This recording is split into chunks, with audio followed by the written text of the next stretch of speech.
As the wait for GTA 6 is on, get your hands on one of the biggest games to come out this year, Kingdom Come Deliverance 2, now up to 20% off on g2a.com, and use my code in the description to get an extra discount as well. We've got a lot of GTA 6 news to talk about in this video today, including a significant anniversary milestone that was just passed, Grand Theft Auto 6 trending on social media, why it's doing that, and a whole lot more. So let's begin with that significant anniversary, and honestly, it's not a good one considering Rockstar's silence, but it has been 500 days since Rockstar's president, Sam Houser, officially announced the first GTA 6 trailer. It happened on November 8th, 2023, essentially saying, "We are excited to let you know that in early December, we will release the first trailer for the next Grand Theft Auto.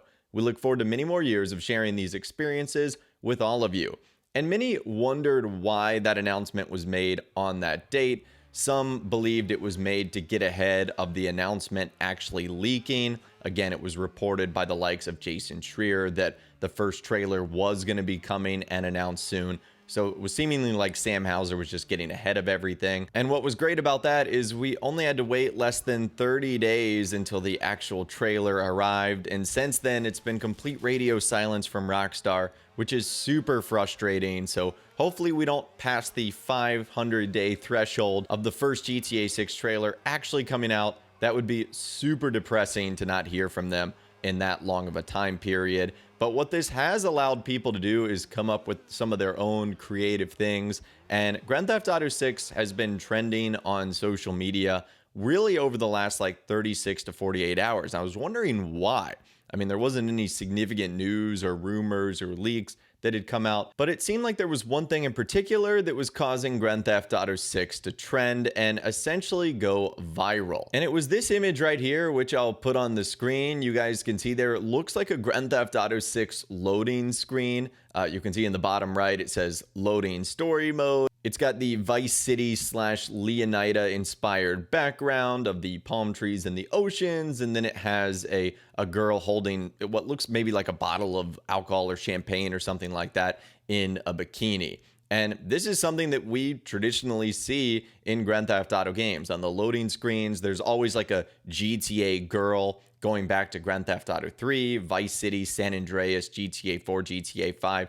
They all had like an iconic girl in the loading screen. And so if you just looked at that, you'd say, whoa, was a GTA 6 loading screen just revealed? And the account, it's coming from Florash Design. Their post has nearly 3 million views on social media.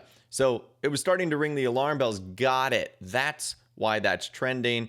And this individual is super talented and actually recreated. Apparently, this is a female rapper and music artist, Megan Thee Stallion. The design that you see is coming straight from a video she recently posted on Instagram. So that makes sense right there. But a lot of people saw it and said, okay, that looks super cool as a Grand Theft Auto 6 loading screen. And I can't wait to see more official stuff from Rockstar. Honestly, I thought that maybe there was a glimmer of hope this week with Game Informer returning, that they might have some sort of collaboration with Rockstar GTA 6, making, you know, a return to the magazine world and having an exclusive on Grand Theft Auto 6. But alas, that never happened. So now, of course, we just have to wait for Rockstar to finally tell us more about the game. Now, last but not least, in this video today, I came across this cool article on GamesRadar.com. Its title, ex-GTA 6 developer says free and live service games are, quote, eating everyone's time,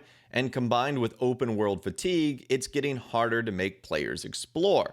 And I found that to be very interesting because GTA 5 and Red Dead Redemption 2, I feel like both have so much to do and explore, and I loved doing like the random side quests, strangers and freaks. But anyways, this is what the article goes on to say. Have you ever started an open world game, opened the map, and felt your shoulders shrink as you realize how much there is to do?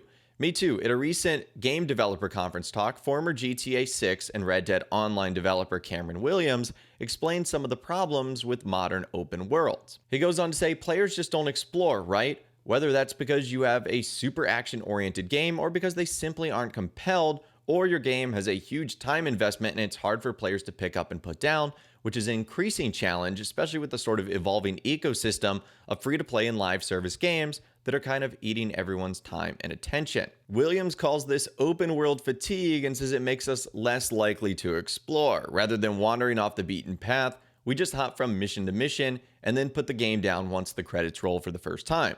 There's also something Williams calls analysis paralysis. If there's too many visible landmarks on the map, all potentially offering us something interesting, we freeze because we don't know where to go next. He goes on to say, we want to avoid creating a possibility space so large that players simply just don't know what to choose. And in ending, Williams has a nice anecdote about Red Dead's design and how it encourages us to try new things and not just rush the story.